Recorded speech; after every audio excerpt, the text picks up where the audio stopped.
اذا جاء نصر اللہ والفتح ورأيت الناس يدخلون في دین اللہ افواجا، جب اللہ کی مدد آ گئی اور فتح ہو گئی اور آپ نے دیکھا کہ لوگ اللہ کے دین میں فوج در فوج داخل ہو رہے ہیں، یہ جو فوج در فوج داخل ہونے کا فینومینن ہے، کیا اس میں یہ بات سمجھ میں آتی ہے کہ سب کے سب خالص مخلص مومن تھے؟ وہ تو یہ ہے کہ فتح کے بعد اب انہوں نے سمجھا کہ جب مسلمانوں نے مکہ فتح کر لیا تو اب کون ان کے مقابلے میں آئے گا؟ قریش شکست کھا گئے، it's no use continuing resistance, let us go and declare our submission, جہاں ہم کہہ دیں ٹھیک ہے تسلیم کر دیں۔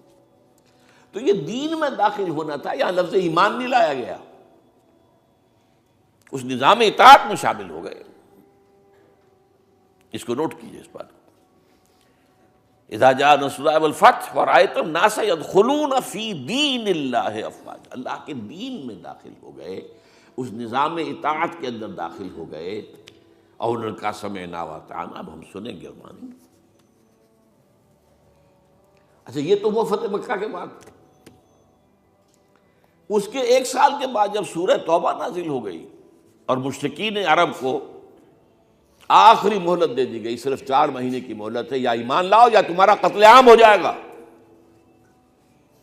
اس کا میں پس منظر کئی دفعہ بیان کر چکا ہوں، جو 40 نووی میں حدیث آئی تھی اس کے حوالے سے بھی تفصیل سے بیان کر چکا ہوں۔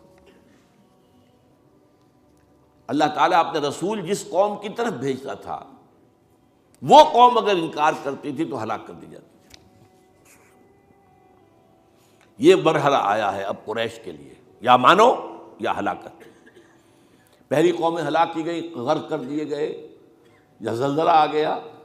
یا کوئی باد سرسر آ گئی، مختلف طریقوں سے۔ ایک طریقہ یہ بھی تھا کہ مسلمانوں کے ہاتھوں قتل کر دیے گا، جو میں نے آیت آپ کو سنائی ہے، آیت نمبر 5 ہے سورہ توبہ کی، فَإِذَا انْسَلَخَ الْأَشْهُرُ الْحُرُمُ۔ اب یہ جو 4 مہینے کی ان کو مہلت دی جا رہی ہے، جب یہ ختم ہو جائیں تو اے مسلمانوں فَاقْتُلُوا الْمُشْرِكِينَ حَيْثُ وَجَدتُّمُوهُمْ، اب قتل کرو ان مشرکوں کو جہاں کہیں بھی پاؤ، وَخُذُوهُمْ، پکڑو انہیں، وَاحْصُرُوهُمْ، ان کا گھیراؤ کرو، محاصرہ کرو، وَاقْعُدُوا لَهُمْ كُلَّ مَرْصَدٍ، اور ہر جگہ گھات لگا کر بیٹھو انہیں گرفتار کرنے کے لیے۔ فَإِن تَابُوا وَأَقَامُوا الصَّلَاةَ وَآتَوُا الزَّكَاةَ فَخَلُّوا سَبِيلَهُمْ، پھر وہ اگر توبہ کر لیں، اپنے شرک سے باز آ جائیں،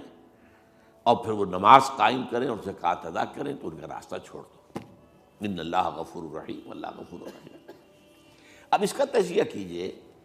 جو لوگ اس تھریٹ کے تحت ایمان لائے ہیں، ان میں تو ظاہر بات ہے غالب اکثریت ان کو ہوگی کہ جو دل سے ایمان نہیں لائے، تو جان بچانے کے لیے ایمان لائے۔ ایسے بھی لوگ تھے، تاریخ سے معلوم ہوتا ہے کہ جنہوں نے اس پریشر کے تحت ایمان اسلام قبول کرنے سے انکار کر دیا، وہ عرب چھوڑ کر چلے گئے۔ کہتے ہیں کہ یہ جو ہمارا ہاں ایک کافرستان ایک علاقہ ہے، یہ جو واق خان کی پٹی کے ساتھ ہی ہے، اور اس کے ساتھ ملتا ہوا ایک صوبہ ہے نورستان افغانستان میں، یہ ایک قوم ہے، ان کا کہنا یہ ہے کہ ہم ان لوگوں میں سے ہیں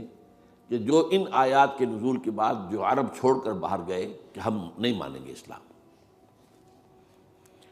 پھر جیسے جیسے ہم پڑھتے گئے پیچھے پیچھے اسلام بھی آ رہا تھا، فتوحات ہو رہی تھی، تو آگے آگے ہم پیچھے پیچھے اسلام، یہاں تک کہ ہم آ کر ہمارے آباء و اجداد ان پہاڑوں میں آ کر انہوں نے پناہ لے لی۔ یہ چترال کا علاقہ، یہ سارا جو ہے یہاں پر، تو یہ کہتے تھے ہم ان قرشیوں میں سے ہیں۔ ان کا ایک سردار اور ایک عالم مجھ سے ملا بھی تھا۔ اس کے بعد یہ ہوا کہ وہ علاقہ تقسیم ہو گیا۔ احمد شاہ ابدالی نے جب بنایا ہے نیا نقشہ افغانستان کا، تو اس میں سے ایک حصہ اس علاقے کا افغانستان میں چلا گیا۔ وہاں امیر دوست محمد والی کابل نے انہیں کر دیا، ایک وارن کر دیا کہ آپ اتنی مہلت کے اندر ایمان لاؤ یا قتل کر دیے جاؤ گے، یعنی وہ سزا جس سے بھاگے تھے تمہارے آباء و اجداد وہ یہاں آ جائے گی، وہ ایمان لے آئے۔ وہ علاقہ نورستان کہلاتا ہے، اسلام کے نور سے منور ہو گیا وہ، اور اس کے ساتھ کا علاقہ پاکستان میں وہ ابھی تک کافرستان ہے، اس کو انہوں نے بلکہ ہماری حکومت نے بھی مینٹین کیا ہوا ہے، وہاں کسی کو تبلیغ کی اجازت نہیں ہے، کچھ نہیں ہے، وہ چاہتے ہیں کہ یہ سیاحت کے لیے سیاحوں کی آمد وہ دیکھیں آ کر ان لوگوں کو، تو وہ برقرار رکھا ہو پورا علاقہ۔ بہرحال یہ کیفیت اب یہ تجزیہ یہ کرنا ہے کہ جو لوگ اس وقت ایمان لائے ان میں اگر اکثریت نے